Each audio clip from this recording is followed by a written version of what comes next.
All right. Well, I'm excited. We've got, how many people online here? We got like 11 online, and I've got 5 in person. So I'm excited. I'm glad we got some people here online. So for you guys that are online, I've got 2 setups here. So one's hopefully so you can see the screen. Like this one is you can see me kind of everywhere, but I've got one set up to where hopefully you can see the board as I write on it as well. So, well, I'm excited to get to be with you guys today. We're going to be talking about needs analysis. So here's where I always want to start this. Now, this will make sense to you later as we get into it, but here's what I want you to start with is I want you to write down, and so for you guys that are on Zoom, I want you guys to write this down as well, and we will come back to this later. Now, I'm not sure if we will probably come back to it today, but it's possible we wait till Thursday to come back to it. But what I want you to write down is, let's assume that you just met a buyer. So, and we're going to talk, in fact, actually, let me explain this first. I'm going to talk a lot today about buyers, but what I want you to keep in mind is a seller is really a buyer of your services. So the majority of what I talk about today, when you hear me say buyer, keep in mind that as I say buyer, I'm referring to sellers too.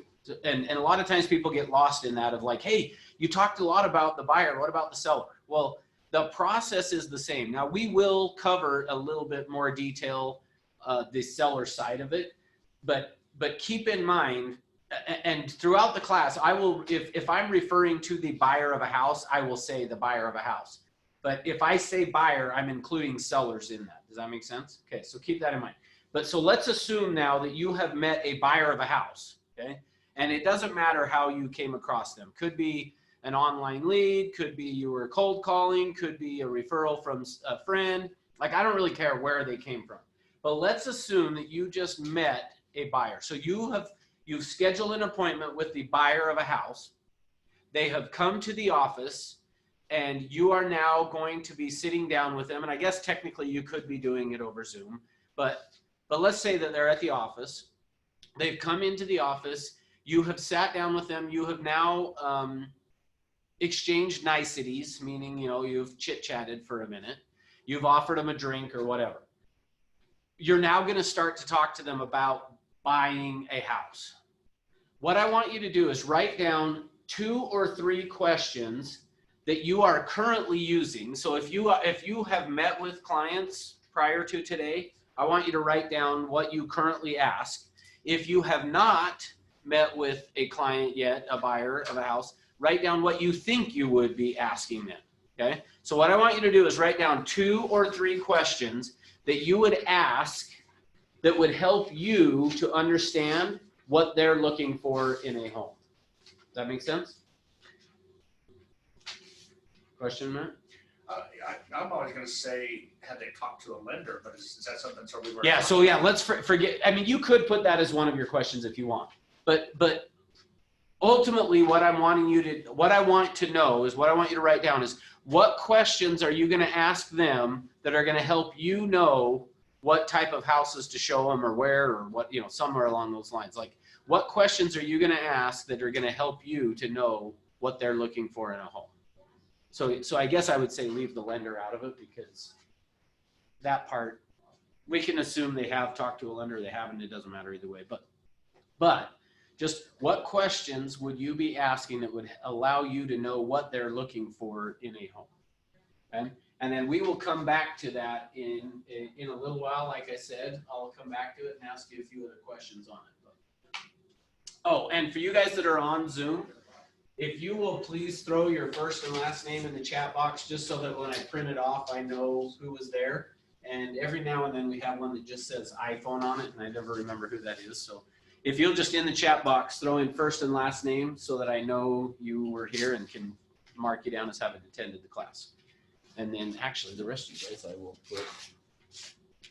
I will write it down here.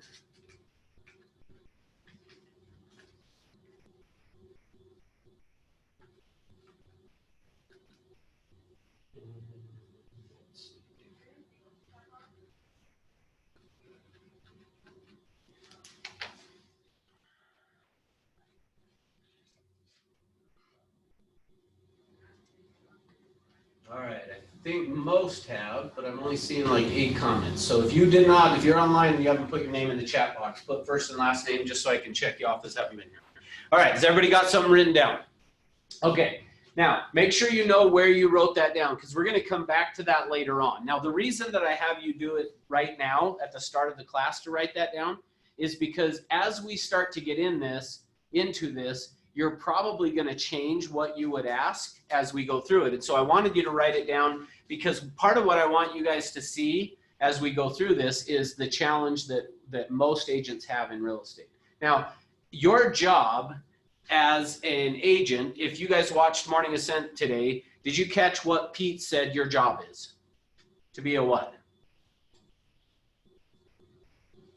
Anyone online? Hey, and hopefully you guys online can unmute. I think I have it to where you can. To be a communicator. Okay, good. So yeah, you're on the right track. So your job is actually to be a leader, but then the number one skill, which Brianna just said, is to communicate. So really what we are going to be talking about today and Thursday is all about communication. That's really what we are going to be hitting on is we're going to be talking about communication and how to become a better communicator. Now, the reason for that is because most people, the way that most people communicate actually creates problems in helping somebody, again, talking about the buyer of a house, the way that agents typically communicate creates a problem that actually stops them from actually buying. Isn't that interesting? Is that we actually think we're helping them, but really the way we have been trained to communicate tends to block this from happening. So here's where I'm going to start with. Top 3 complaints about real estate agents. Any ideas what they are? And you guys online, feel free to unmute. I'm probably not going to keep as much of an eye on the chat box, but so unmute if you want to say something. So top 3 complaints. What do you think they are? Too pushy. Too pushy. Actually, interestingly, is not that. It might be number 4, but it's not one of the top 3. Lack of communication. Okay, you're on the right track, which actually pretty much all 3 of them have to deal with that. So I'll give you the first one is that we don't return calls. That's the first complaint about real estate agents. Now, if you have done much in terms of contacting other agents, you will find probably that same thing is that they don't tend to return your calls very well. So the number 1 complaint that the public has about us in terms of real estate agents is that we don't return calls. All right, what else? What other things do you think they would have? Now, I will tell you the other 2 are in terms of communication. So Listening. good. Number 2 is that we don't listen. The third one's a little bit harder to get, so I'll just give it to you. But so the second one is that their complaint about us is that we don't listen. Now, this one you're probably going to laugh at, the number 3, but their complaint is that we waste their time. Top 3 complaints from consumers about us as real estate agents is number 1, we don't return their calls. Number 2, we don't listen. And then number 3, we waste their time. Now, like I said, a lot of times agents will look at that and go, we don't waste their time. They end up wasting our time. Well, now part of where this comes from, though, when I say that, is part of where this comes from of that their complaint about us is that we waste their time is because we don't listen. Now, one of the things that we're going to work on is this communication skill of being able to listen, and you'll see that as we go through it. But their number 1 complaint is we don't return calls, that we don't listen. Then number 2 is that we don't listen, and 3 is that we waste their time. Now, we feel like they waste our time, but again, as I said, the problem with us feeling like they waste our time is really a result of the fact that we didn't listen, and as a result of us not listening, we waste their time, which actually turns into us feeling like they're wasting our time. Now, I'm going to show you what I mean. So let me give you a scenario, and then what I want you guys to do is answer what you think on this, okay? Now, and don't be persuaded by the other people that are around you or online, whatever. So I'm a buyer of a house, okay? So let's say that I'm a buyer of a house. We just met somehow. I was a referral to you, whatever. we've just met. I came into your office and you asked me whatever questions you've written down. But here's what I responded with, is I responded by saying, I want to buy a home high on a hill with a view of the city lights. Okay, so I want to buy a home that's high on a hill with a view of the city lights. Now, this next question, I don't need specifics, but in general, what are you going to go show me now? Like, I don't need to know exactly like what house or where. Like, the east side and the avenues. Okay, so east side and the avenues. Okay, what about the rest of you? What do you? And I don't even need it to be that specific. I'm fine that it is, but it doesn't need to be. So what are you going to show me? Some place with a view of the city lights. Essentially, what you're going to do is go show me houses that are high on a hill that have a view of the city lights, right? Like, is anybody going to not do that? Anybody online, are you guys going to not do that? I guess I don't know if I should look at this camera or that one. I've got both. No, we would show you that house. Yeah, so you're going to go show me homes high on a hill with a view of the city lights. Okay, so now let me show you and tell me if this sounds familiar for you guys that have done much with buyers. So you now call me up and go, hey, Russ, I got a list of 4 or 5 houses to show to you. And I say, great, let's go take a look at them. So we go look at the first house, and let's say that you take me up onto Capitol Hill or something, and I'm looking and I go, yeah, that's okay. Let's see what else you got. So now you go show me up in the avenue somewhere, and okay. And then you go show me up on Suncrest, and I'm like, oh yeah, okay, that's a really nice view. And you show me some other houses, and I'm like, yeah. And so I don't go by. So now what are you going to do? Jake? Do you go by Jake or James? I go by Jake. Jake. Yes. Even though it's James. Yes. All right. I know it doesn't make I know sense. it makes no sense, but okay. Jake. I would ask them what they didn't like about the houses that I showed them, what they would change about them. Okay. So let's do that. Let's have the interaction. Okay. So, I don't know. We just, when we got in there, we just weren't really sure what, like about it. Like, it just didn't really turn us on, I guess. I don't know. Like, I don't think you did anything wrong. It just, wasn't one of the houses we want yet. Okay. Would you say it felt like too big, too small? No, I don't know. I guess, and if you haven't heard what I'm about to say yet, you will hear it in real estate. In fact, if you guys online, if you in class or online, I want you to acknowledge it. So like unmute and tell me if you've ever heard this, or maybe you've even said it yourself. But one of the things you're going to hear if you have not heard it yet, or you have said it yourself, is, I don't really know. So here's how my response to you, Jake. I don't really know how to explain it, but we'll know it when we see it. Have any of you ever heard that before or said it? Okay. So I'm going to help you with that today, by the way. But so that's my response to you. I don't really know how to explain to you. Like, I think size-wise, they were all fine. It's just, I don't know how to explain it, but we'll know it when we see it. Okay. So now what are you going to do? So what I want you to do is close your eyes. Okay, well, so I'm going to have to stop you for a minute because you might be going where we're going. So, but that's not what most agents do. What do most agents do? They keep Trying to find more and more. Yeah, they're going to go, okay, well, let me go see if I can find some more, right? And then they go out and show me some more houses, and then we come back, and now I can't deal with you anymore, Jake, because you're on to me. So now we come back, and Nick, I say to you, so, yeah, no, those were, hey, you did fine. Like, I know that's kind of what we said we want. We just haven't felt it yet, so. How can we find one that you're gonna feel? Okay, so then he's going to go try to find more, right? Like, that's what happens. Now, let me show you what's going on in the back end, though, that you're not aware of. See, what's happening there, that's a very normal thing of what's happening is you're showing me properties, and I'm like, no, I mean, I know that's kind of like what we said, but just, I don't know, we're not sure. So you leave, you go back to your office. I jump in the car with my wife, and we start driving around, and I'm like, I don't know what it is. Like, why does he keep showing us these homes? Like, all these houses just like have these huge balconies, and Like we go out on the porch and like there's nothing to see. Now, what's going on? And here's what happens is, so you keep showing me properties and we keep getting in the car going, I don't know why he keeps showing us these ones with these huge porches that we can go sit out on and keeps talking about sitting out on the porch and looking at the city. Like, I don't know why he keeps saying that.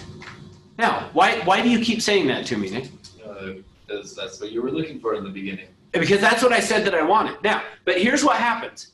After a while, in the car, I go, maybe we need to find a different agent. Because, like, I don't know why he keeps talking about the view at these houses. Like, he just keeps talking about this, seeing the city and the landscape or like, whatever it is. Like, what happens is and why do you keep doing that, did you say? Because that's what you were looking for originally. Okay, so now keep in mind, the reason he's doing this is because that's what I said that I wanted. Now, my wife and I, though, are like, God, he keeps wasting our time showing us these houses. Like, maybe he didn't really understand what we were looking for. Maybe we need to find a different agent. So, ring, ring. Hey, Shia, I got referred to you. Can you help me out in finding a house? Yes, definitely. So, yeah, that's what happens is they get frustrated, and in their mind, they're saying, he obviously didn't listen to what we said because he keeps talking about this view from the house. Now, and I left that pretty general. Like, that's typically, it's not going to be that general. But usually what's going to happen is there's something that you keep talking about in the home that they initially said, but here's the problem with it. So let me back up. Let me finish the story, and then I'll come back to that. Okay, so in the meantime, I didn't really drop you and go to Shia, sorry. But so instead, what happens is this. I go home and I do what buyers do, and I jump on the internet, and I'm on here, I'm searching around, and I'm looking at properties on the internet, and then I go, oh, hey, look at this. I tell my wife, come check this out. Look at this house. And she's like, oh, yeah, we got to go see that one. Ring, ring. Which, by the way, actually, total side note, has nothing to do with what we're talking about. And I noticed that Shia did this, but I'm curious about it. If you were going to show somebody you were on the phone or you were pretending to be on the phone, how would you do it? Like how would you show with your hand that you're like, if you were on the phone with somebody, if you were pretending like what I just did? So say, okay, so because I heard something the other day, which I tried this with my 11-year-old and it actually worked, is you can tell what generation you are because if you do this, it's like you used a phone like before actual cell phone kind of a thing. But the I guess maybe, I don't know what age I would say, but younger than you guys apparently, is that they either do this, or actually what my son does is they do this. Like if so next time ask a teenager to show that they're on the phone and see if they go like this and hold it like this versus like this. So anyway, totally has nothing to do with what we're talking about, but just thought it was interesting. Okay, so I call you up. Ring, ring. Hello. Nick, this is Russ. How's it going? Hey, it's awesome. Guess what? Hey, I think we found the house we really want to buy. Oh, right on. Let's go check it out. Okay, so let me give you the MLS number. How soon can we go to look at it? Let me contact the agent. Let's find out. Okay, so here's the MLS number, blah, blah, blah, blah, blah. Okay, let me know when we can go. Like, we're ready now. Okay, click. Okay, so you go jump on the internet, I'm assuming. You're going to pull it up. When you pull it up, it is not high on a hill with a view of the city lights. Instead, it's tucked away in a canyon. And on the picture, when you click through the pictures, there's just like pictures of trees like everywhere. Now, you guys tell me what's going through your mind when you get off the phone and the buyer says, hey, I found the house I want to go look at. I think I forgot to ask them what kind of view they wanted. Okay, good. You're starting to catch on to this. Good. So what'd you say, Nick? These people are crazy. Yeah, we start to kind of go, Now, in our mind, we start to go, they're wasting my time. They took me out and made me look at all these properties. Now, so here's what happens, though. So we go out and look at the house. We get out there, we pull up, and we're like, oh, my gosh. Remember I told you I would know it when I see it, Nick? This is it. Like, this is the place. Look at this. Now, that's a view. Look at that. Now, we write the offer, we buy the house. Let me ask you a question. Did I buy what I said I originally wanted? No, sir. Okay, so Nick said no. What about the rest of you? Maybe. Okay, Shia says maybe. What about online? Some of you guys online. Somebody unmute. I I don't think think yes. they ever said what they wanted. Say that again, Carrie. I don't think they really ever were that descriptive in what they wanted. Okay, good. So say more about that. What do you mean? Well, I mean, you could say I want to be on a hill and maybe be able to see the city lights, but it still doesn't saying I want to live in the city or I want to live in the canyon or Okay, there's good. no description of where. Good. I love it. Shia? I think there was, like, it's not necessarily that they miscommunicated, but every person thinks differently. Okay, perfect. That's right where we want to go. Okay, so watch this. Here's what happens. So your brain and how it operates is this. So hopefully, I'm hoping you guys can see online, like that you're, you may want to do the make full screen or pin or whatever this, where I'm at here on the other screen to see it. But here, what Shia said is right on. I'm going to show you what this looks like. Think of this as your brain. 10% of who you are is conscious. 90% of who you are is unconscious, okay? So the way that your brain works, 10% of who you are as a personality is conscious, 90% is unconscious. And what I mean by that is growing up, you had a lot of programming that went on. And in fact, there used to be a commercial on TV here that was called Success by 6. And the idea behind it was kind of based on this, is those first 6 years of your life, you are putting a bunch of rules and things in place. There's some the networking that's going on in your brain, connecting things together. And so what happens is 90% of who you are is unconscious. And what I mean by that is, the proof of that is, if you have ever gotten in a car with somebody and you were headed somewhere and you start having a conversation and you're driving, having this really good conversation, whatever, I mean, it could be intense, whatever, but you're having a conversation and you got to the location you were going to and you have zero recollection of the drive, raise your hand. Okay, so how did you get there? How did you not kill somebody or yourself if you don't even remember stopping at stoplights, you don't remember getting off the freeway or getting on? Like, how did you get there? Unconsciously. That's right. What happened is, before you left, you programmed, in your mind, you said, okay, here's where we're going. And because you know how to get there, you could put it on autopilot and drive there without it, okay? So 90% of who you are is unconscious. The other proof of that is our thinking is out of sync with reality by about 1/2 of a second. So there's 1/2 of a second difference between when you think you did something and you actually really did it. So the proof of that, again, is because, and it's because of this programming that happens. That's why when let's talk about a heated argument now. You're having an argument with somebody, a significant other, and you say something that you wish you wouldn't have said. Like, as it's coming out of your mouth, you're like, no, don't say that. That's what is happening, is because our thinking is out of sync with reality by about 1/2 of a second. But who you are, 90% of it is just all this programming that has gone on, okay?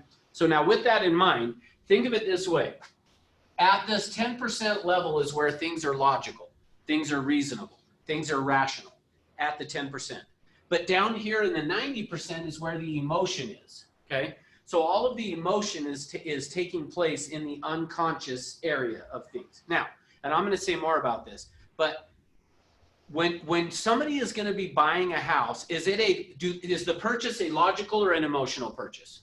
Well, it could be both, but It could be both, but typically emotional, right? So keep in mind, what happens is, when you start to ask somebody about what they're looking for in a home, when they communicate with you, they are typically going to do it at this logical, conscious level. Now, so when they say to you, I don't know how to explain it, but I'll know it when I see it, what they're saying to you is this: I know what it is down here in the unconscious, but the problem is I don't know how to put it into words that would make sense to you. And so I'm going to do the best that I can, is what happens. So when you said to somebody, to me in this case, what are you looking for in a home? And I said, I want a home high on a hill with a view of the city lights. How I'm saying that is at this conscious level, and it's just the best way that I know how to explain what I'm looking for down here, which is some type of a feeling, which is why they say to you, I don't know how to explain it, but I'll know it when I see it. What they're saying is, I don't know how to put it into the conscious level, but it's down here in the unconscious. I just don't know how to express what that looks like to you, and I'll show you why that is in just a minute as well. But so because of that, what they do is they do the very best they can. So let's think of this line here is me explaining home high on a hill with a view of the city lights. Okay. Here's you as the agent, which is a little crooked there, sorry. But if you're going to be an agent, you got to be a little cockeyed. So no, I'm just kidding. So here's what happens though.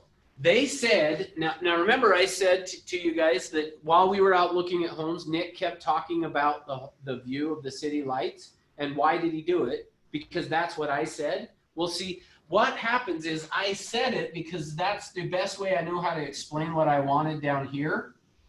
That's just like the first thing that came to my mind of how I would think to explain it to Nick, what I'm looking for.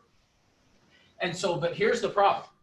What happens then is at this conscious level, Nick received it here, and then he puts it down into his unconscious of what that means to him. Now, let me show you what I mean by that. If you wanted, and I'm going to have some of you guys online, so some that haven't said anything, participate. If you were that buyer that wanted to buy a home high on a hill with a view of the city lights, why would you want that? What would be the reason? Now, I'm not looking for a specific answer. I want to know if you were that person, you wanted the home high on a hill with a view of the city lights, what would you want it for? The way it makes me feel. Okay, but like, tell me, when you say the way it makes you feel, though, tell me more of like, what do you mean? The emotions, like uplifting, nice view, pleasant to look at. Just the way it makes me feel, I guess. Okay, but what does having that pleasant view, what does that do for you?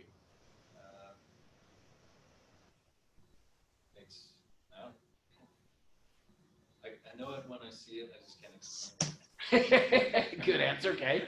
Okay, what about the rest of you? Why would you want it? It's like an escape at the end of the day. Escape. From Okay. the- So someplace that at the end of the day you could kind of sit down and go, ah. Okay, good. What else? Give me some other reasons you would want it. I would like a better view. I can see the city better. I can see the sky. I can think better. I would feel like, yeah, I can relax in the balcony and think better. You know, being able to be more closer to. Okay. So more of like, it almost sounds like more of like a spiritual kind of a thing or something that gives you, okay, Yeah. good. What else? Give me some other reasons. Why? And if you have something different than what somebody said, share it. And then if not, share why other reasons you think somebody else would want it. Because there's more. Why else would? Maybe it's secluded from everything. Okay, so privacy. Good. Why else? Yeah, I was going to say it's close enough to the city that you can see it, but it's far away enough that it's nice and peaceful and quiet. Okay, good. Awesome. David? Make it to feel successful. Okay, good. So could some prestige or esteem related to it of like, hey, I feel like I'm accomplished something. Okay, good. Why else? Make you feel like, I don't know, I feel cozy when I look at lights, like afar. Kind of makes me feel relaxed. Okay, good. Why else? There's at least one more that I can think of that somebody would want that. Privacy. Okay, good. Yeah, we said privacy. Reminds them of their childhood or something. Okay, good. And that actually could be too. I wasn't thinking that one, but that could be there. There's a lot of times stuff tied to that for sure. How about health? Like think about in Utah, The inversion. the inversion could be like, hey, I want to get up out of that. So, okay, so now here's the thing.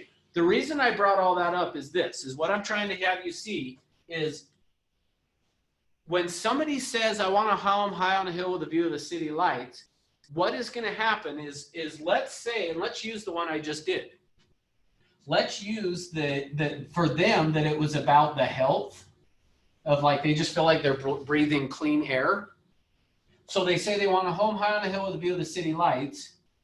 You interpret it then Nick, as they want the home high on the hill with a view of the city lights because they could go sit on the porch in the way that it's going to make them feel that comfort that it's going to give them. So now here's what's happened. So now remember what I'm explaining to you is where that we waste their time and that we don't listen is what happens is this. This is where Nick now goes and shows me the house. And whoever there, he's like, can't you just picture sitting out on this porch at night, at the end of your day, and you just sit down and you're just like, oh man, just like, imagine how good that would feel.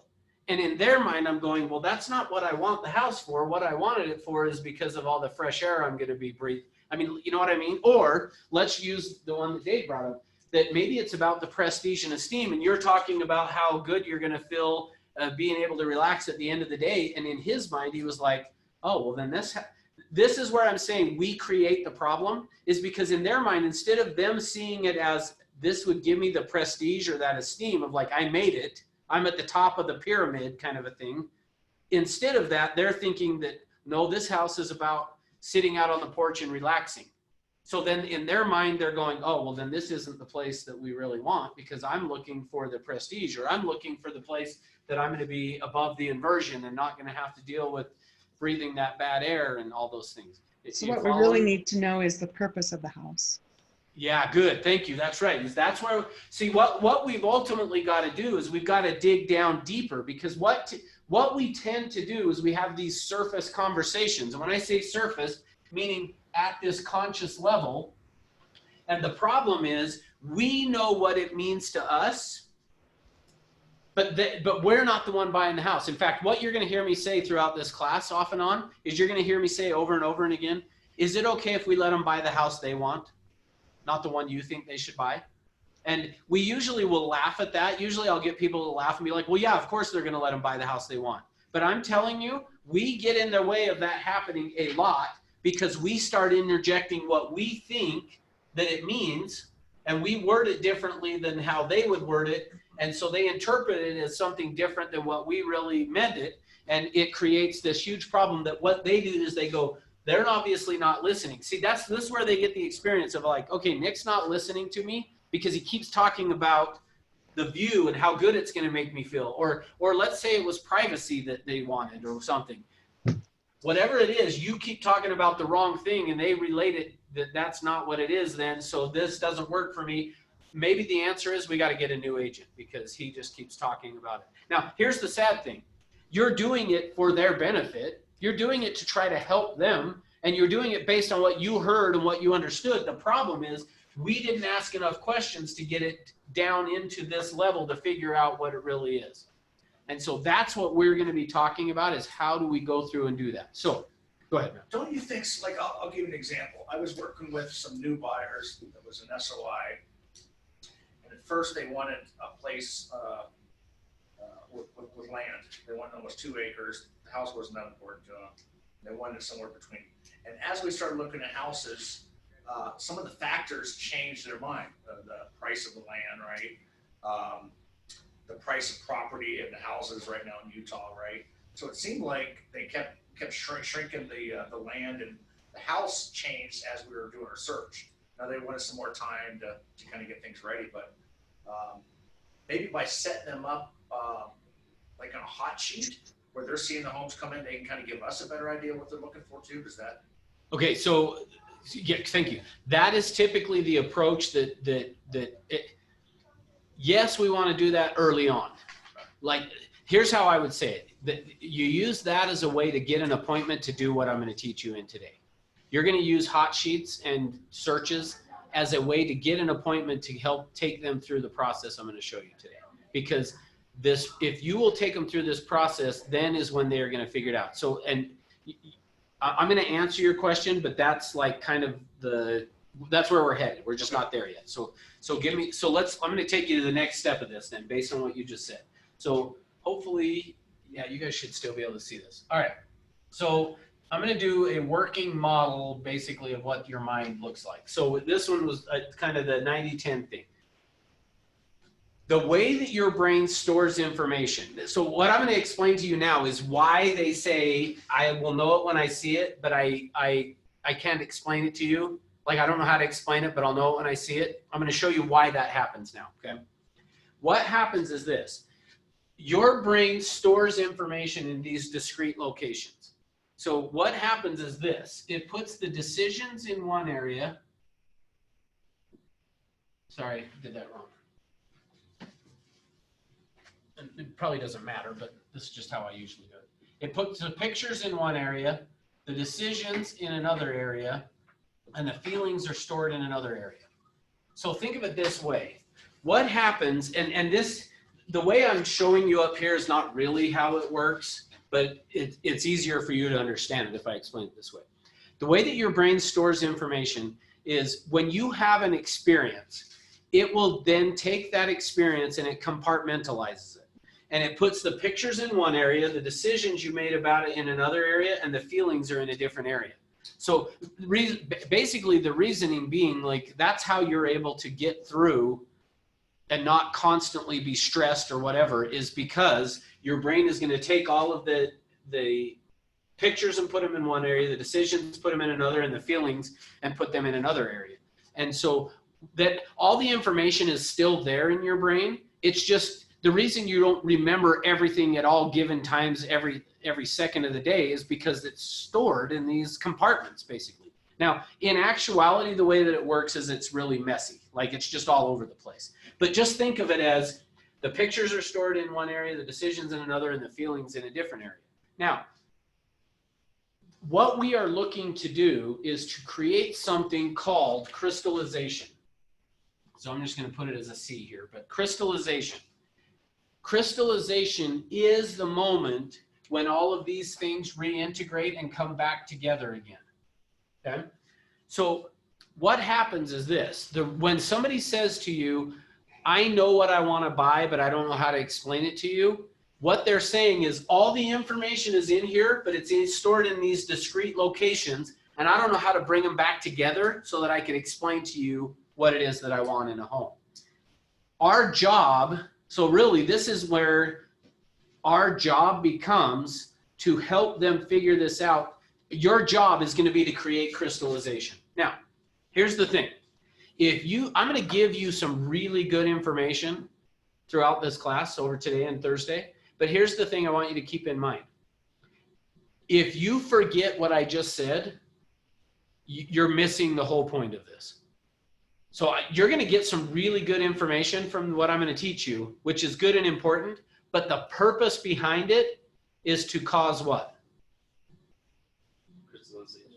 Okay, I'm going to test you guys like, I'm going to ask you that so many times you're going to get sick of it.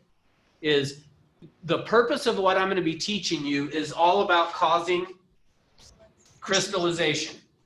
Now, the reason why for that is because of this. So Matt, I'm still working on answering your question. The reason for it is nobody will buy anything without crystallization occurring. So Shia, you mentioned that you're engaged to get married. She would not have said yes if you hadn't crystallized. Like, even though that's not a purchase, but to some extent, you don't make a major decision like that without crystallization occurring. Crystallization is the process of things reintegrating and coming back together. So I'm going to say it again. No one buys anything without crystallization occurring. You don't make a major decision in your life without crystallization occurring. So our job, so Matt, back to this again, where Matt was saying that what happens is that people show up saying they want this and then it slowly changes. Well, the reason it slowly changes is because they're slowly in this process of crystallization occurring. So there's two ways to cause crystallization. The first way, which is how 95% of the agents out there do it, is through showing a lot of houses. Is you just keep showing them houses, and what happens is in the process of that, they are slowly doing this, of figuring this out, this crystallization. The other way that you can get people to crystallize is through a process that I'm going to show you, that you take them through, which will make it quicker. So the first way is through what's called information loading, which basically when you watch a sports event and the commercials come on TV, they're information loading you. What they're doing is loading you with information so that, and answer this question, you go to the store, you walk in and you go, oh, I need to get some chips. What kind do you buy? Okay. What about, okay, I've heard Lay's and Doritos. What's the first thing that came to your mind? Lunch. What kind of, I know lunch, right? What's the first type of chips? Somebody on Zoom, come on. What's the first thing that came to your mind when I said you walked into the grocery store, you need to get chips? What kind are you getting? Probably the last thing you saw in a commercial. Which is typically what? Doritos is Doritos. the number one answer. Lay's is number two. Number one answer that I get when I ask that question, and I've been doing this for 15 years. The number one response I get, Doritos. And why? They tend to have the best commercials on the Super Bowl, is what I'm guessing. I don't know. But that is usually when I tell people, just first thing that comes to your mind, you need chips. What are you getting? Generally, the first answer, the majority of the time, is Doritos. That's information loading. They have loaded you with the information so that you go, oh, I need some Doritos. Like when you get to the store. Make sense? Now, so we don't want to do that though. That's the way most agents go about doing it. And when you hear people talk about you don't want to work with buyers in this business, yeah, it's because they don't understand how to get people to crystallize without doing information loading. So I'm going to teach you how to get people to crystallize without doing information loading. Meaning, typically what they will say is, I'll know it when I see it. Your job is going to get them to see it before, to know it before they see it. Does that make sense? So they usually say, I'll know it when I see it. Your job is to get them to know it before they see it. And we can do that through this process that we're going to take them through. But it requires us being willing and able to drill down into this unconscious with them to get them to share more than what they typically do. And I'm going to show you how to do that. Now, before I do that, I just realized there's one other thing that I forgot. And that is there are two types of needs. There are real needs and there are perceived needs. Okay, so make sure you get that in your note. There are real needs and there's perceived needs. Now, I'm going to make a statement that I usually would have made this statement before I told you, but I'm in the interest of time, I'm bypassing it. Nobody buys anything they don't need. Nobody buys anything they don't need. Now, usually people will argue with me on that, and I usually would give you an opportunity to do that, but for the sake of time, I'm not going to. Because usually what will happen is I'll say to you, nobody buys anything they don't need. And you would then say, somebody would say, no, that's not true. I buy stuff all the time that I don't need. And then I would say, okay, give me an example. And then you would tell me some example of it. Well, see, the problem is, when I say nobody buys anything they don't need, you tend to think of it in terms of real needs. Like, what are our real needs? Food, shelter, clothes, water, like those are our real needs. See, when I say nobody buys anything they don't need, you go to that point, food, shelter, water, clothes, and go, oh yeah, people buy stuff all the time that they don't need. Well, okay, that's real needs. But remember, there's two types of needs. There's real needs, but then there are perceived needs. Sometimes people might call it a want, but it's a perceived need. Now, see, the reason I'm saying is it's a perceived need, not a want, is because you would relate to it as a want. Somebody went and bought something that they wanted, but to them it was to a perceived need. Meaning, anytime you go buy something that you would look back and go, that was a stupid purchase. Why did I? Oh, look, I'll pick on some of the women for a minute. So either online or in person, either way. Do you guys have any clothes? I'm going to specifically do you two that are here in person. Do either of you have clothes, or even online, you guys can unmute and answer. Do you have any clothes hanging in your closet that still have the tags on them? Yes. No. You don't? Actually, yeah.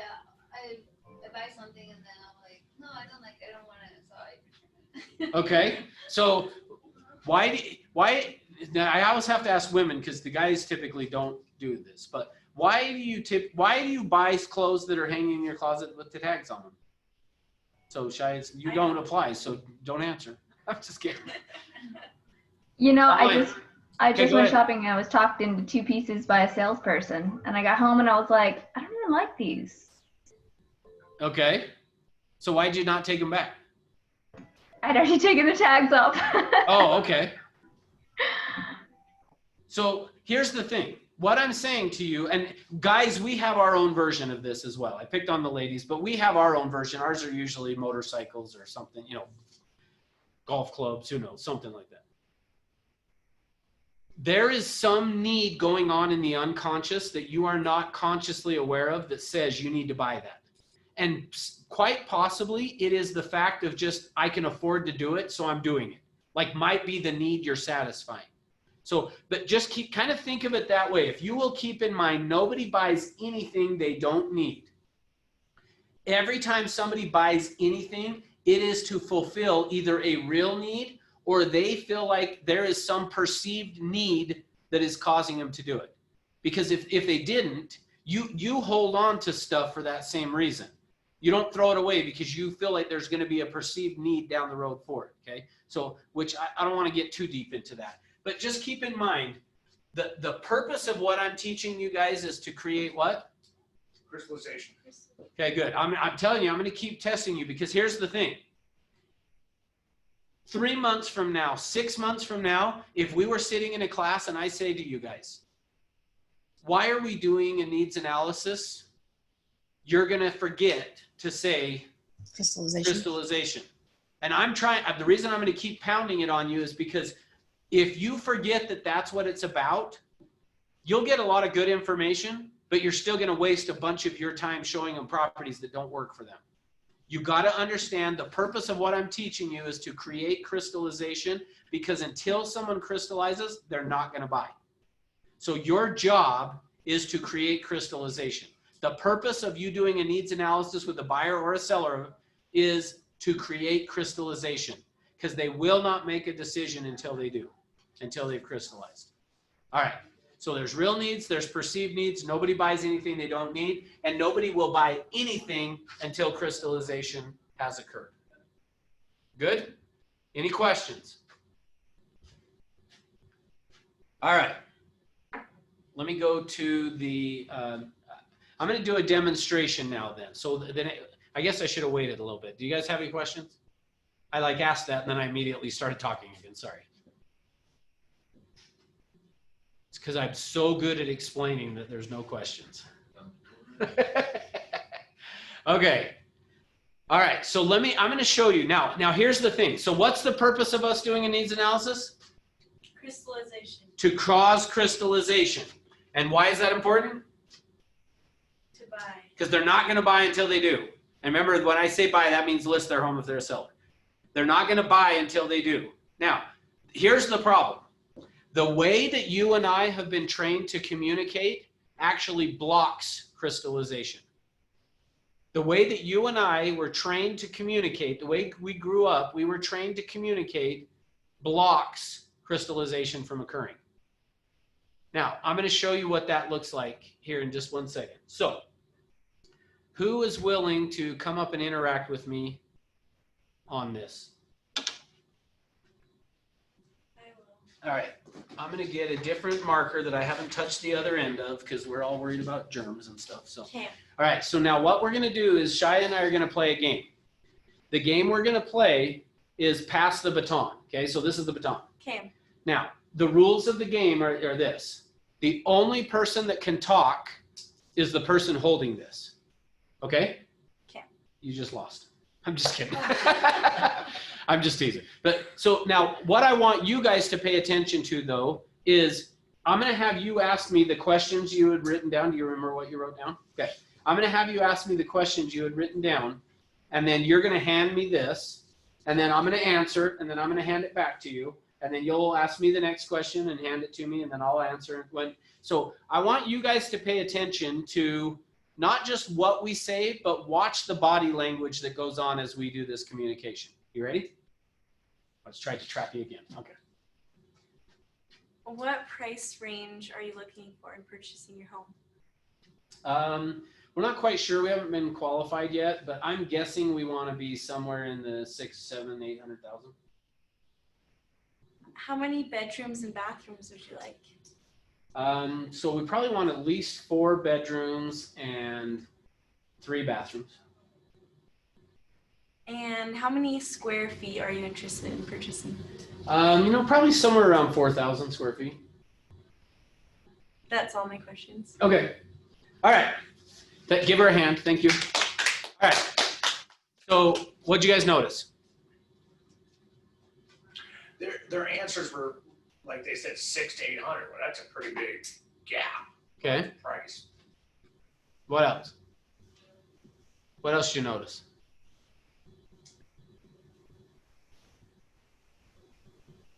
It was all logical. Yeah, good. Thank you. Yeah, it was all at this level up here. Okay, good. What else? Okay. I think we both were just trying to think of what we were trying to say. Like, Good. most of Love the that. time. Like I was kind of trying to think, oh, what is my next question?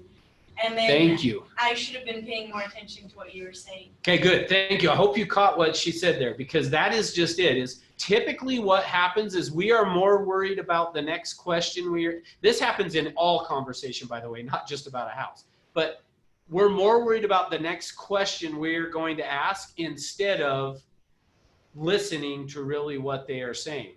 Okay, good. Thank you for saying that, because that is very, very true. Now, based on what we already talked about, did she find out any of the 90% for me? Now, and actually, let me ask it this way. Who was the pressure on?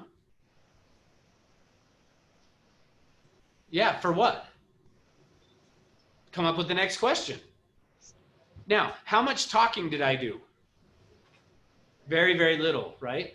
Okay, remember I said to you guys, the whole thing before I had Shia come up is the way we have been trained to communicate is designed to block crystallization. See, that there was going to be no, if that is what your appointments look like with a buyer or a seller, where you're doing most of the questioning, and which we should be asking the questions, but if you're doing 50% of the talking, that's a bad sign, because you are not going to create crystallization from that point. Okay. Now, if we truly wanted to do it, we would, if we want to create crystallization, if we really wanted to know, we would never do it that way. Instead, we're going to use something different let me erase some of this stuff here. We're going to use something that is called directives. Okay, so I'm going to start to introduce this to you guys now. Where did I put my? We want to use something that is called directives. Directives are designed to do just that. Think of it as the director of a movie. The director's job at a movie is to oversee and make sure that things are headed in the right direction. That's really what you need to do in this job, okay? Now, what we're going to do is if we truly wanted to create crystallization, we would use more of these directives. And I'm going to give you what those are in a second. But actually, come back up real quick and let me show. We're going to reverse roles, though. So this time you are going to be the Buyer. Yeah, you're the buyer. I'm the agent. Okay. So now I'm going to show you the difference. If you were really wanting to create crystallization, we're going to do something more like this. So now, are you okay doing this and talking about home and stuff? Yeah. Okay. All right. So here's what we're going to do. So I'm going to start by asking you a question, then I'm going to hand you the baton. When you're done, you hand it back, and then I'll just same thing. Good? Okay. Okay. You just lost again. I'm just kidding. I'm teasing. Okay. So describe for me your ideal home. I would say it would be somewhere kind of, somewhere by the beach and like with a price range of 2.1 million and a nice open white kitchen, everything white, everything on the inside just white, open windows, and I would say like just the floor plan isn't too big of a deal for me, but really big and open where I can just feel happy looking at it. Okay. Hey, you're doing a great job. Tell me more. I would like a 3-car garage and a big yard, like a space for my kids to play, and yeah. Okay, cool. Yeah, I'm getting a really good picture. Keep going. I would like it to be 20 minutes away from my job so that I can get there conveniently. And I would love it to have a tennis court and a hot tub and a pool. That is important as well. Preferably to have an infinity pool. So yeah. Oh, this is exciting. I'm really getting a good picture. Tell me more. I guess I would like to have it in a prestigious area too, just so that I can feel good about myself and yeah. Okay, sounds great. What else? I would love to have, let me think. Now stop for a minute. What did you see what she just, this is why I said pay attention to the what did she just do? Which in essence, what I just forced her to do is, oh, I just erased it. I'm forcing her down into the unconscious now. See what happened, and I'm sorry to interrupt it. I just lost the game because I don't have to think.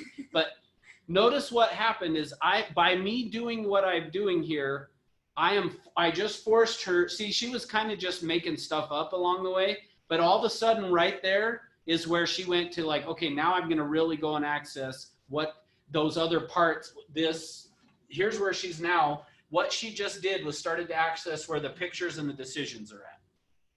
See, and that's what we need to have happen in order to cause crystallization to occur, is they've got to actually start to stop and really think. Now, they don't necessarily have to always like totally like stop and really think that way, but notice how all of a sudden she was like, okay, well now all of a sudden it just got real, is where it was headed. Now, what I would have done, for the sake of time, I'm going to stop now, but if I was with a real client, I would have just said, hey, you're doing great. Tell me more. And then she would have told me more and handed it back. And I'd say, oh, that's awesome. Keep going. What else? Until, when would I stop? How am I going to know when to stop? When they stop. Which is going to look like what? You're right. That's about it. That's right. They're going to say some version of, I can't think of anything else. I don't know what else to tell you, or that's about it. And so I would have just kept saying, keep going. What else? Until I got it all out. Until she got it all out and says, I can't think of anything else. Now, there's more to the process than just that. Like, we're scratching the surface. But that's the first step. So thank you. Thank you. Okay, so that's what directives. So let me show you on the directives, you're going to usually start with, and specifically now I'm talking about the buyer of a home. Let's talk for a second. Is just the buyer of a home. I'm going to say describe for me. So a directive is going to start with describe for me. Now, just notice even by me saying to her, describe for me your ideal home. In fact, actually, let's pause for a minute. Who did most of the talking then? She did. Yeah. In fact, notice that all I started with is describe for me your ideal home. She started to talk, and then as soon as she handed me the baton, now you're not going to really do that with your client, but when they figuratively hand you the baton back, you're going to take it and go, wow, you're doing a great job. Tell me more. And you're going to hand it back to them. Now, the secret to this is you've got to be sincere in the, wow, that's exciting. Tell me more about that. What else? Keep going. We want to keep doing that. So those are going to be a subset. Those are going to be called prompters. Prompters are what else? Say more. Keep going. And you want to vary those. Wow, that's great. Tell me more. Wow, keep going. Say more about that. You want to vary those. But again, the secret to it is you got to go, oh, wow, you're doing a really good job. You're painting a really good picture for me. Keep going. Until they say, that's about it. I don't know what else to tell you. That's it.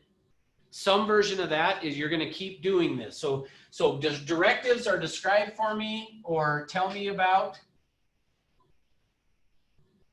or share with me. Things like that. Now notice the difference. Anytime if you have, sorry, which one do you, tell me about or share with me? Is that, yeah, share with me.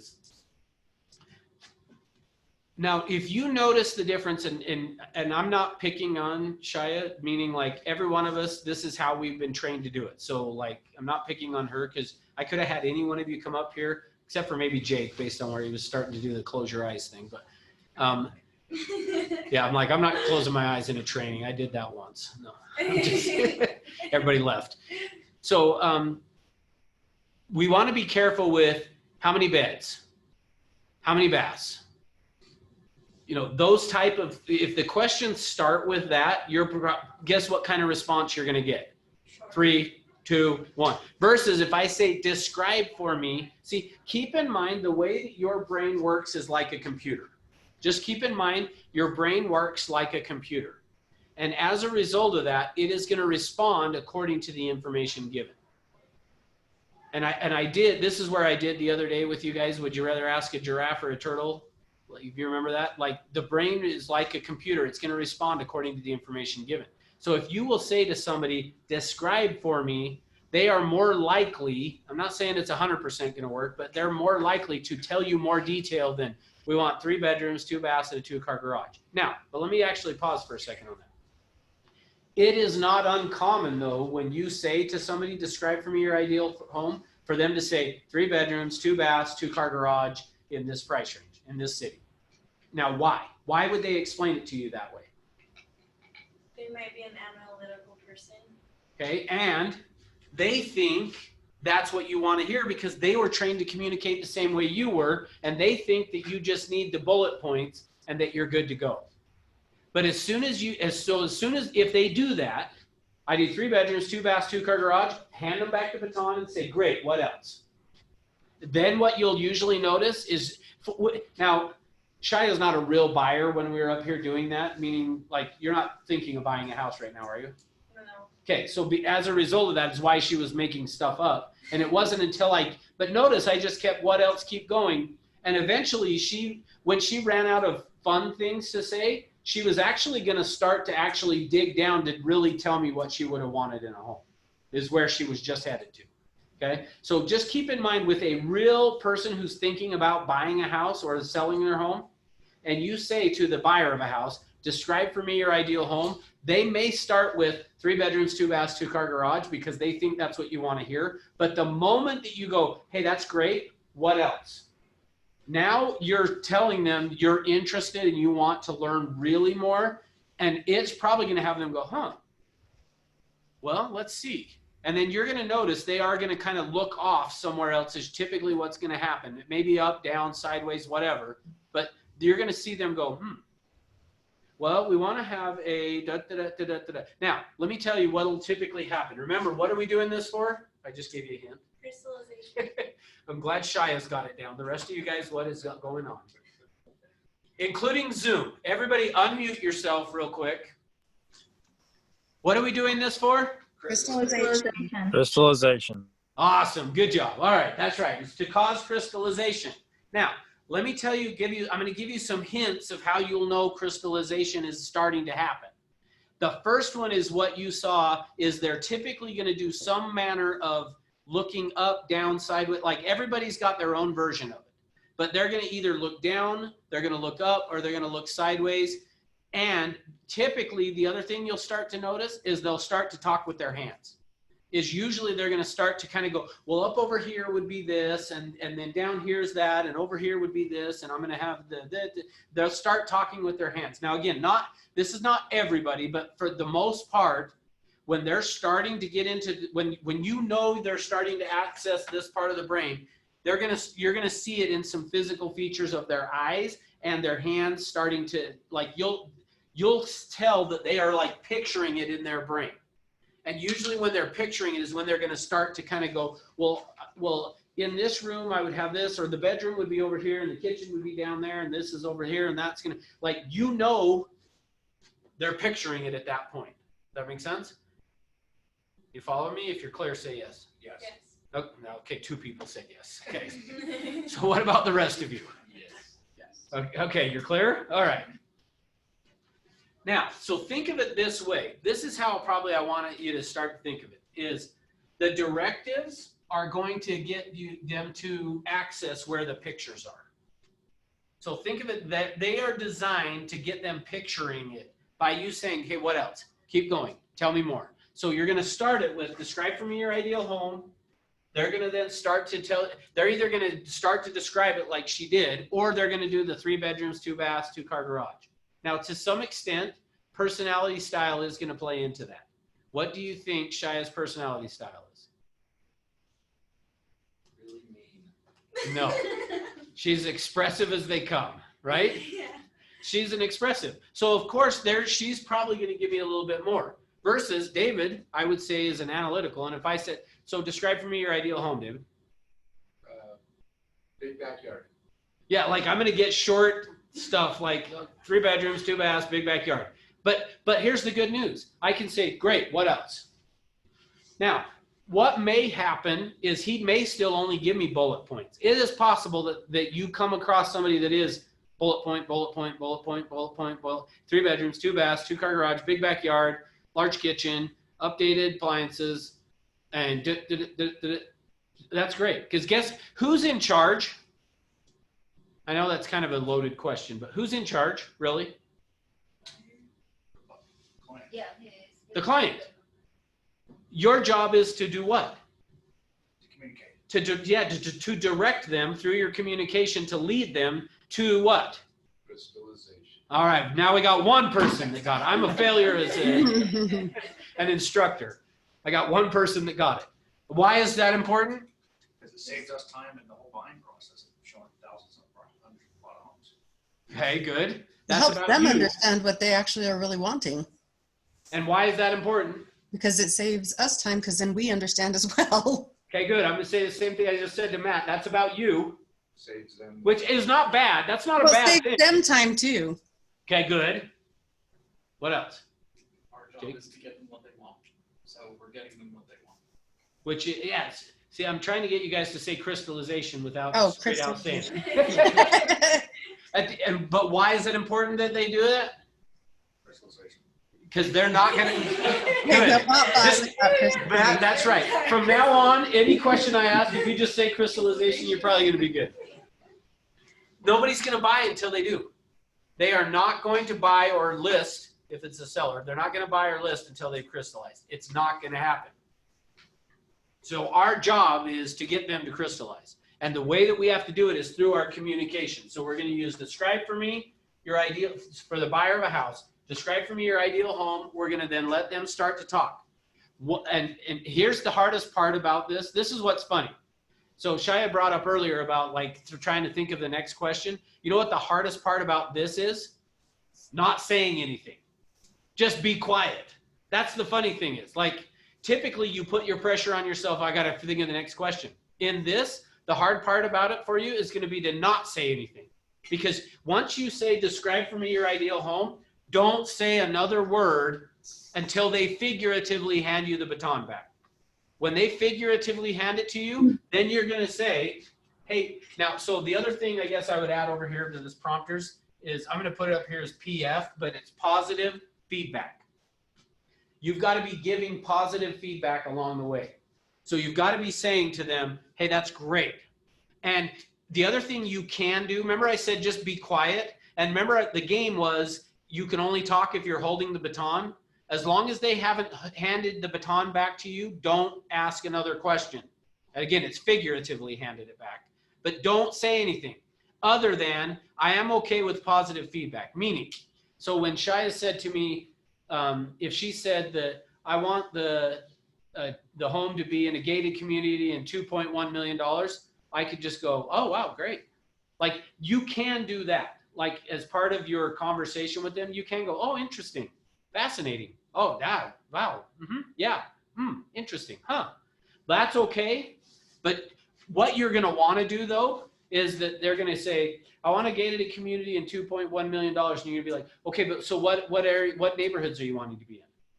Don't do that. At this point, and now why? Why am I not doing it at this point? I was wondering if you were going to say Crystallization. Yeah, see there, somebody stole it from you, Matt. No, it's not. We want to cause crystallization, but the reason that We don't want to cloud their thoughts. That's right. What I don't want to do is interfere because they're starting to go here in their brain. I don't want to interrupt it. I want to let it happen because that's what's got to take place in order for them to crystallize, is they've got to start to do that. And if you start asking other questions, and I've seen this before watching it happen, is you ask a question and it pops them out of it and they're like, what? Like all of a sudden they're like, what did you say? And you've now blocked Remember I said the way we typically communicate blocks crystallization? As soon as you say something to interrupt it, you've just blocked the crystallization from occurring. Which just so you guys are clear, what that means is you get to show them a whole bunch more houses. Is that exciting? Because you came into real estate because you wanted to show houses, right? No. You came in because you wanted to make money. Okay? So, and the less houses we show, the better. And for them too, not just for you, but for them.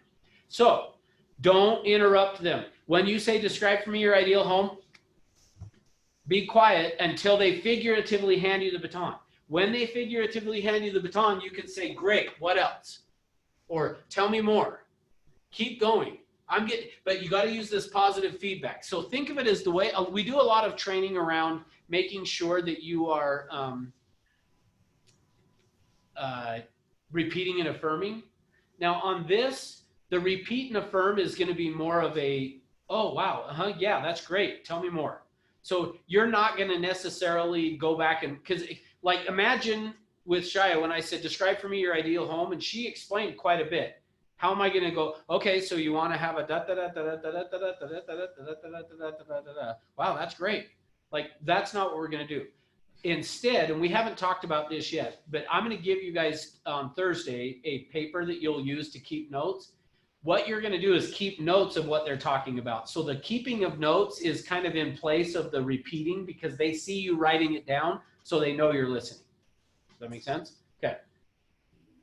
Questions? Crystallization. Good job. Don't you think that I can just use my wife, right? She's got a completely different viewpoint of her home than I do, right? Or what's, perfect. Right? So we're trying to get the two buyers to compromise or whatever, but a lot of times they want, I bought my house, people think it's crazy before my wife even saw it, right? You know what I mean? Of course she could use the video and all that stuff, but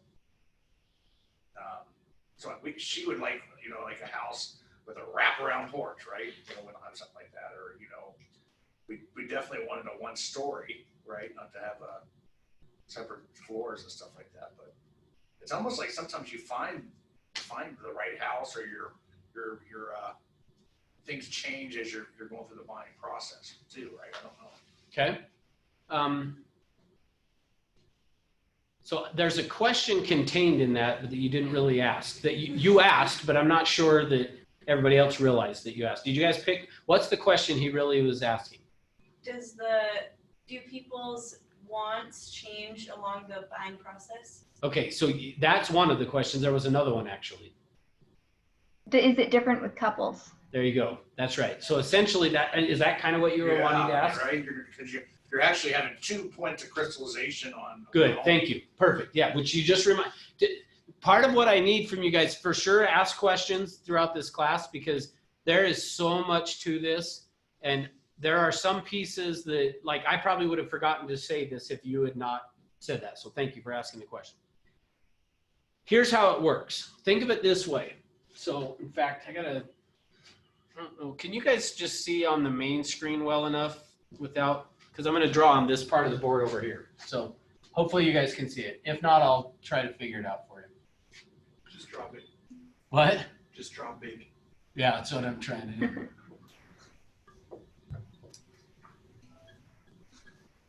So think of it this way. So far what we have been talking about, and so I'm glad you asked the question, because I wouldn't have explained it at this level, and I needed to. So thank you. So far what we've been talking about is the features. See, what happens is, think of it this way. When I talked about that 10% of who you are is conscious and 90% is unconscious, think of it this way.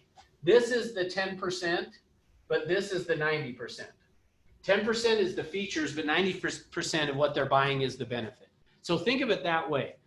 10%, when they're talking to you about features, 10% of what they're purchasing is the feature that they're talking about, but 90% of what they're buying is the benefit that feature provides. So I want to tag on to something that Matt brought up. Matt said that his wife would have wanted a wraparound porch, but they don't have one. Well, for me though, what I gathered from that, knowing and understanding what we're talking about, is she happy with the house, or does she want a different house? Okay, good. So what that tells me is that there is a benefit that having the wraparound porch would provide for his wife. That home has that benefit in it, even though it doesn't have that feature in it. So think of it this way. So let me, hopefully I'm going to tie some of this together for you guys. Remember at the start of this when I said that I was the buyer of a home and I wanted to buy a home with high on a hill with a view of the city lights? That's a feature. When they show up saying they want a home high on the hill with a view of the city lights, they say they want a home with a wraparound porch. Remember, what they are doing is they're telling you at a level that they think you'll understand of the benefit they're looking for. They're not his wife is not looking for a wraparound porch. She's looking for the benefit the wraparound porch gives her. When I said I want a home high on a hill with a view of the city lights, I don't need the home high on the hill with the view of the city lights. I need the benefit that provides for me. See, so what our job becomes in this process is figuring out from the features that they tell us, what is the benefit to that feature. Now, I will give you a little precursor that we aren't going to talk about this till Thursday, but there are 15 benefit words. There's basically 15 benefits that people are looking for when they're purchasing a home. They're not looking for all 15. They're looking for 2 or 3. Now, this piece is crucial. Make sure you hear this. So if you guys are on Zoom and you're paying attention to Days of Our Lives or whatever, I don't know, I don't even know what, Oprah, something that's on TV, pause it for a minute and pay attention to what I'm about to say, okay? When people are purchasing a home, they are looking for 2 or 3 benefits. There are 2 or 3 benefits that home has to have, or they will not buy it. And they have to crystallize on those 2 or 3 benefits before they're willing to buy. So there are 2 or 3 benefits. So earlier Matt brought up that people start off with kind of like this, I want to buy a home that's like this, and then over time it slowly shrinks to this. Well, basically when you said that, here's what's going on. They start out with they want all 15 of the benefits. I mean, and that's not really true, but when I give you the 15 benefits, you'll see. But it starts out with, we'd love to have all of this, but what happens over time is they shrink it down to, it has to have these 2 or 3 benefits, not the features. Don't get caught up in the features. It's the benefit the feature provides is what they're looking for. So remember I said I wanted a home high on a hill with a view of the city lights, and I bought one in a canyon surrounded by nothing but trees. The reason I was willing to buy it is because it met the 2 or 3 benefits I was looking for. See, they show up telling you high on a hill with a view of the city lights because that's the only way they know how to explain the benefit they're looking for. And then you interpret that feature to what the benefit means to you. And then you go out and talk to them about a different benefit is what creates the issue that they then go, we got to go find a different agent because he keeps talking about prestige when it's privacy that we want. Does that make sense? So that's kind of where we're at with this. So keep in mind, so I'm answering both of his questions that he brought up there, is they buy in 2s and 3s of benefits. So they've got, I'm going to give you the list of 15. The home has to have 2 or 3 of what is to them the top 2 or 3 benefits. Now again, they don't need all 15, but there are 2 or 3 that they have to have in the home, and they'll buy it. Without it, they won't. They will not buy if it has one of the benefits. So let me use Matt and his wife as an example.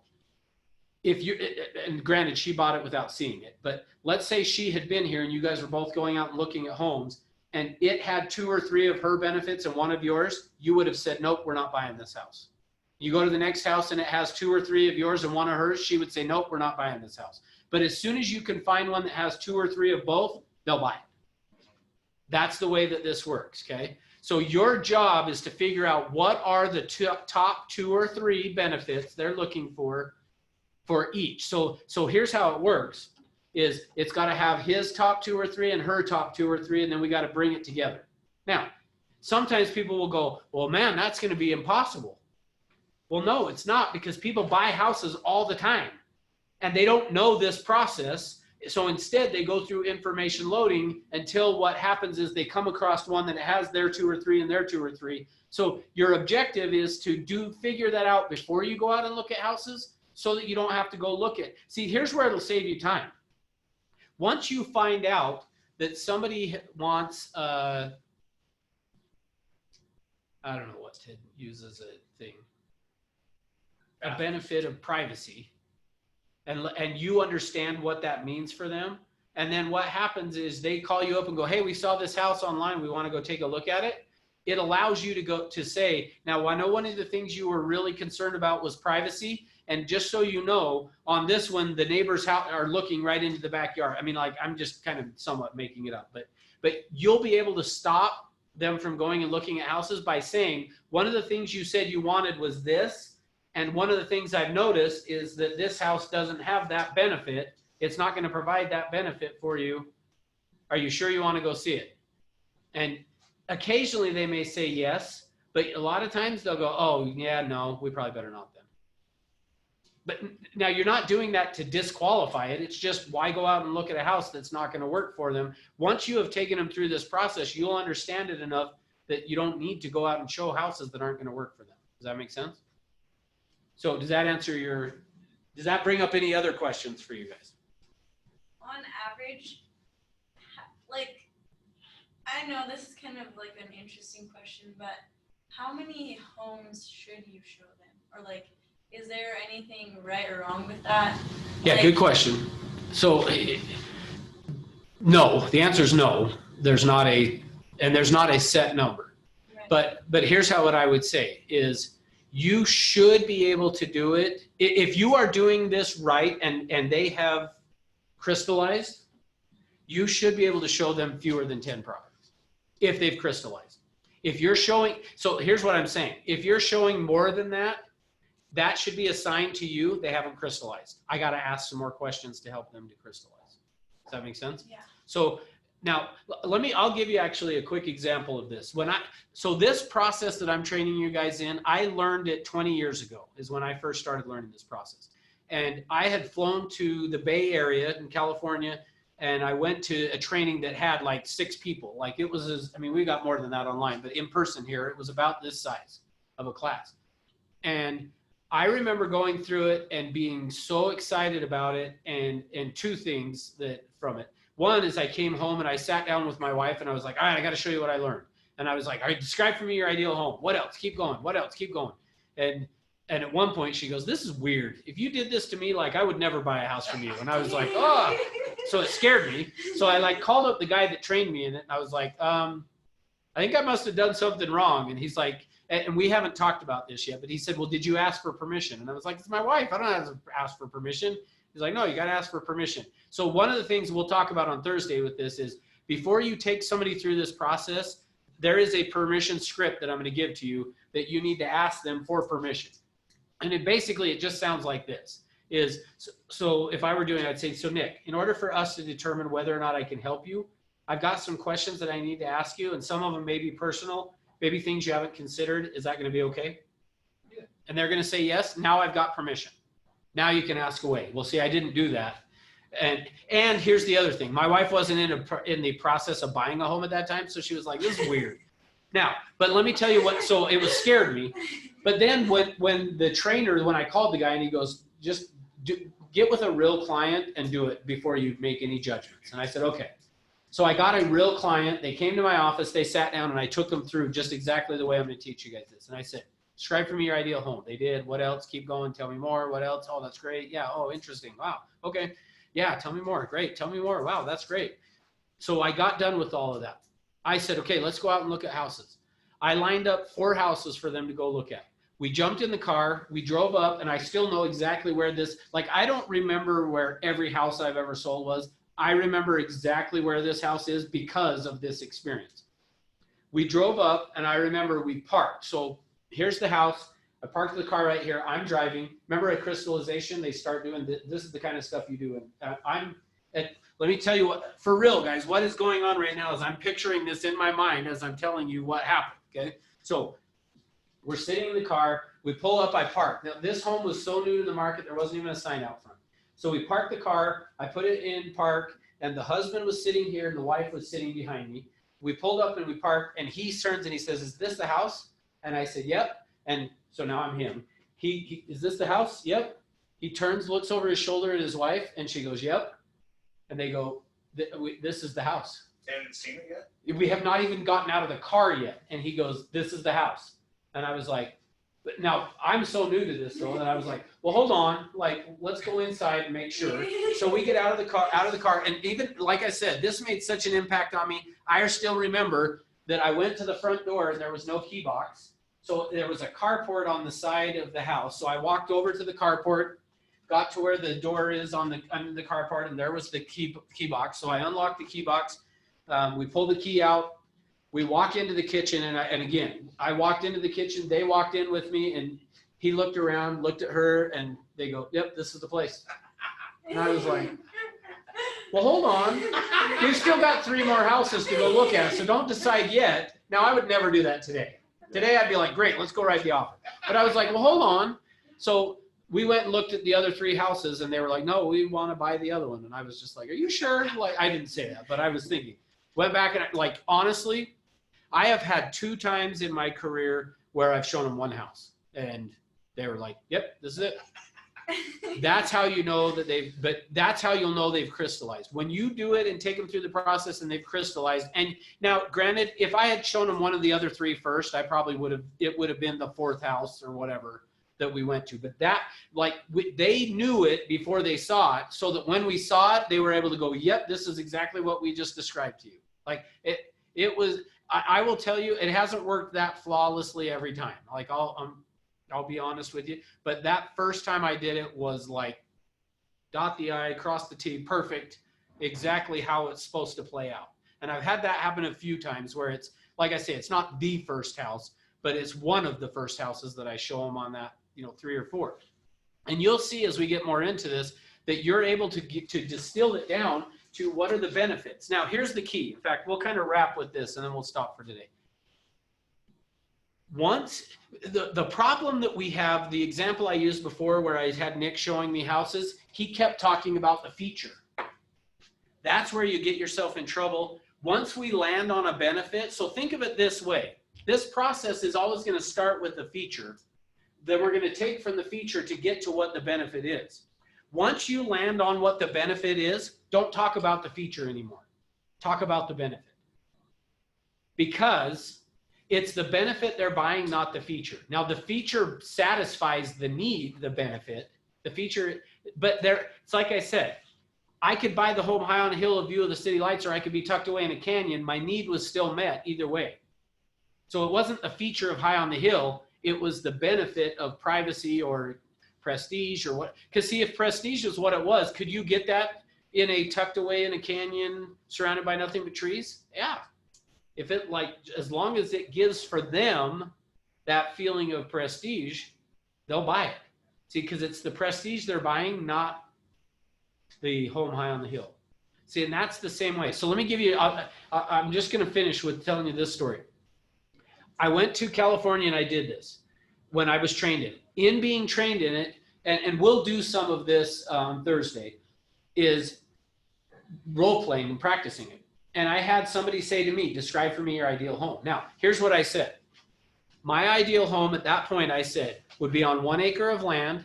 It would have a swimming pool in the basement, and it would be a 2-story. Now, here's the interesting thing. I went in 1999 is when I went on this training. At the end of 2000, December of 2000, I closed on a new home. Now, let me tell you what I learned from that process. It's not on it. The home I bought was not on 1 acre. It was on a 1/4 acre. But remember the feature I said, so watch. I said I wanted 1 acre of land. I wanted a pool in the basement and 2-story. In the basement. Yeah. Well, here's why. When the person said, describe for me your ideal home, I was like, my ideal home would have a pool in the basement. Now, here's why though. The 1 acre, I'm going to give you a preview of some of the benefits. The benefit I was looking for was recreation. So I said the feature, the way, what I wanted was recreation. The only way I knew how to explain it was to say 1 acre.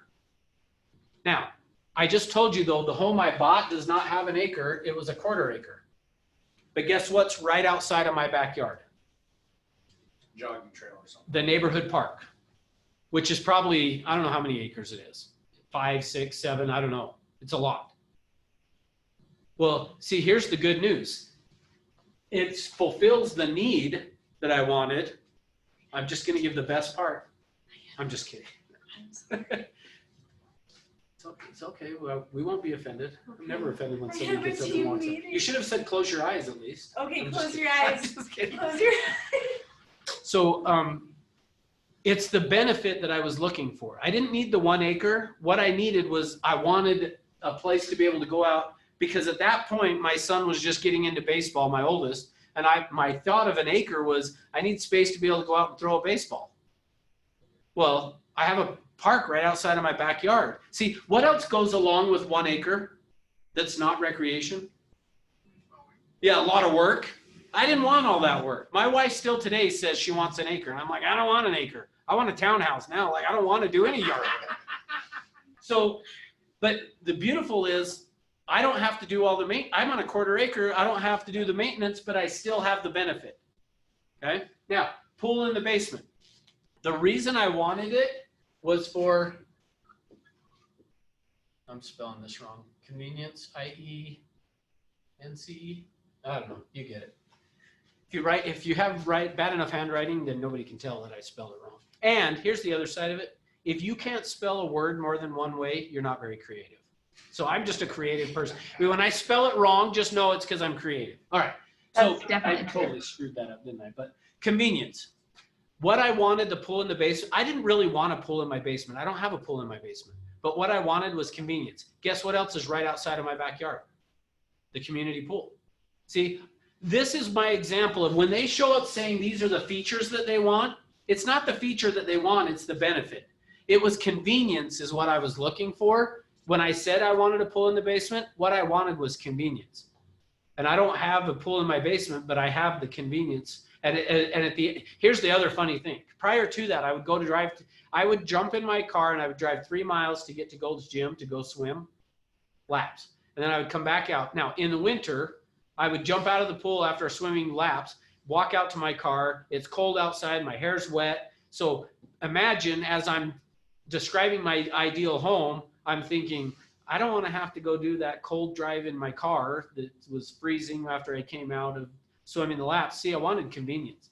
Convenience was about the exercise. Guess how many times I've been over to the pool in my neighborhood and swam laps in 20 years? No, more than that, but probably less than 5 in 20 years. But notice that was one of the things I wanted, was a pool in my basement so I could go swim laps. See, what I've realized now though, it wasn't the pool, it was the convenience of exercise. And I do have a 2-mile trail around that I run that trail pretty much every single day. I do that 2-mile trail, but it's convenient for me. It was the convenience is what I wanted. And then the 2-story for me was about, I just lost the word, security. Meaning peace of mind. Did you get a 2-story? Yes, that I did. But here's the interesting thing. So let me give you a quick example of this, though, of what this means.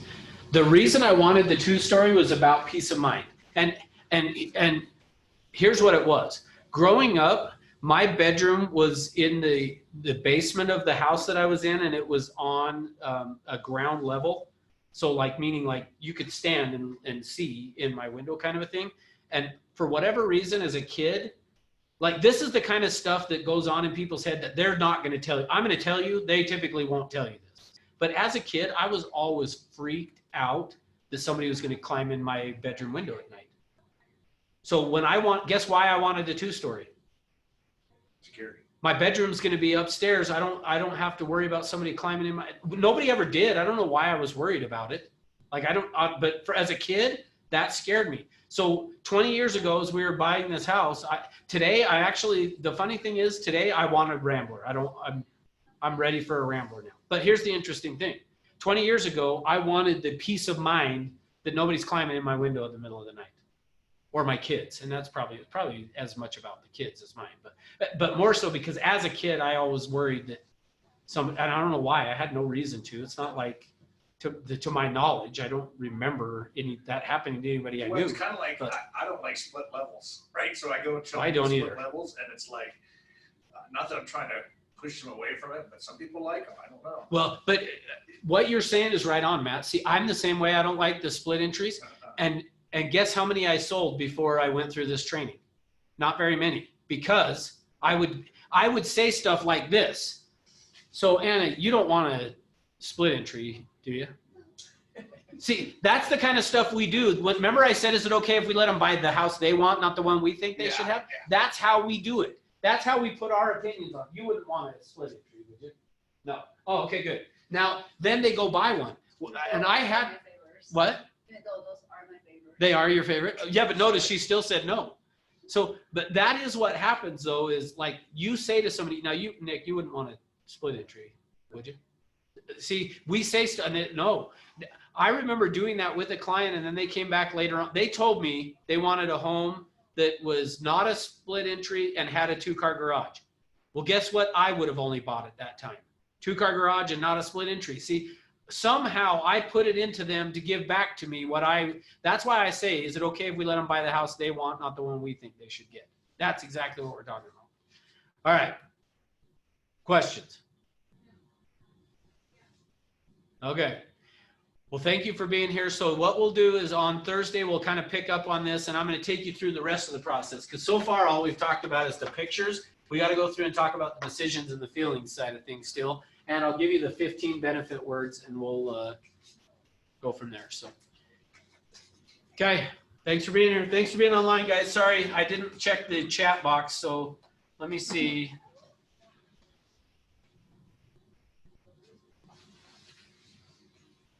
See if there were questions that I didn't answer, but I don't.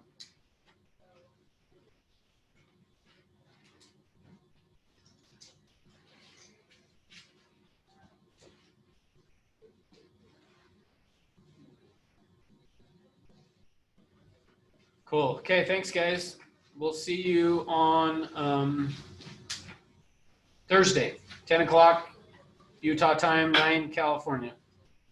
Thank you. You're welcome. See you. Thank you. Oh, I wrote you down. Oh, Yeah. Thank you for asking, though, Anna.